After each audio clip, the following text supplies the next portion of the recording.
to another episode of PS Perspectives. I'm Sam Nussbaum, product specialist at DoubleLine, joined by my colleague Corey Clermont. Welcome, Corey. Thanks, Sam.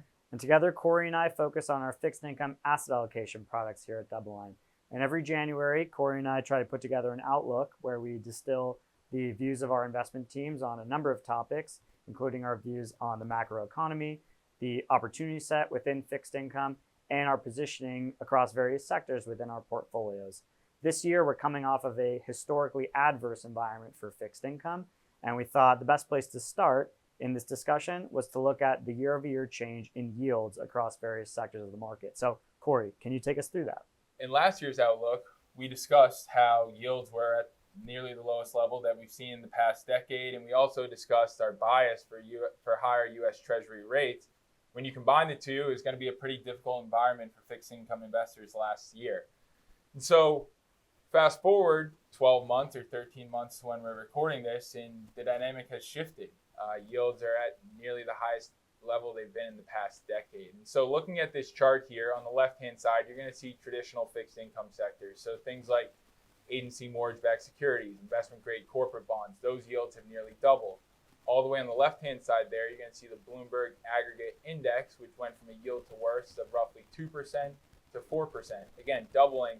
And that's despite some of the recent rate rally that we've seen within treasuries and some corporate credit spread tightening that we've seen over the past 10 weeks. On the right-hand side, you're going to see non-traditional credit, things such as U.S. high-yield corporate credit, emerging market debt, as well as securitized credit. It's a similar story there. Yields are up significantly and in some cases have doubled. As I mentioned earlier on, as a fixed income investor and thinking about forward-looking returns, a good place to start is with that indicated yield. And so we're in a much more attractive starting point than where we were just say a year ago. When allocating to these non-traditional sectors, we prefer to invest in the non-traditional sectors in the investment grade as well as securities higher up in the capital stack. Given some of the economic uncertainty and given that the prospects for a recession later on this year are on the rise. And one of the indicators that we follow are the yield curve. And looking at the yield curve, can you, Sam, talk to us about how we're interpreting the yield curve, what it's telling us, and also how we're thinking about using U.S. Treasuries within our portfolios? Sure. So as you point out, one of the most historically significant leading indicators of economic weakness is the shape of the yield curve. So what we're showing you on this slide here on the left-hand side is the shape of that U.S. Treasury yield curve as of the end of January relative to the end of January of 2022. And what you'll notice is that the yield curve today is steeply inverted from the short end at the 3-month T-bill out to the 30-year bond. It looks essentially like a mirror image of where we were in January of 2022. And what that tells us is that there's cause for economic concern. When the yield curve inverts, it typically precedes recession. Now, the good news is for fixed income investors, treasuries tend to offer distinct diversification benefits for portfolios broadly, and they tend to outperform other sectors of fixed income in recessionary periods. And what we're showing you on the right-hand side of this slide to illustrate that effect is the performance of treasuries as measured by the Bloomberg U.S. Treasury Index in the past 6 recessionary periods. And what you'll note here is that treasuries, on average, have outperformed investment-grade corporate bonds by over 400 basis points in these recessionary periods, and they've outperformed high-yield corporate bonds by over 1,100 basis points in these periods. Now, treasuries are an important component of many types of fixed income portfolios, including multi-sector asset portfolios here at DoubleLine. However, we also invest across the credit markets, as Corey's talked about. And when we do so, it's important to look at credit spread premiums as a proxy for thinking about future potential defaults across these sectors. So Corey, can you walk us through the credit spread premium landscape as of the end of the month?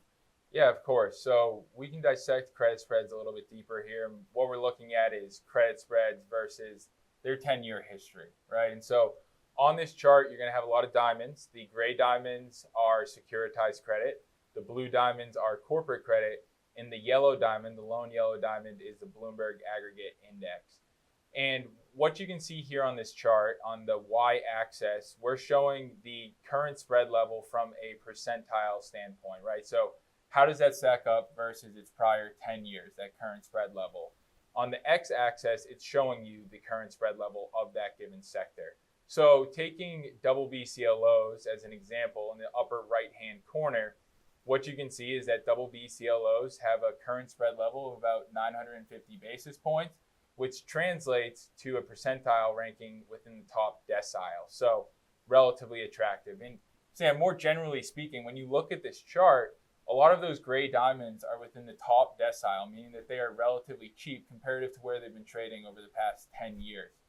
And here at DoubleLine, when we look at this chart amongst other charts, we do find that particularly with an investment grade securitized credit offers more relative value than their corporate counterparts.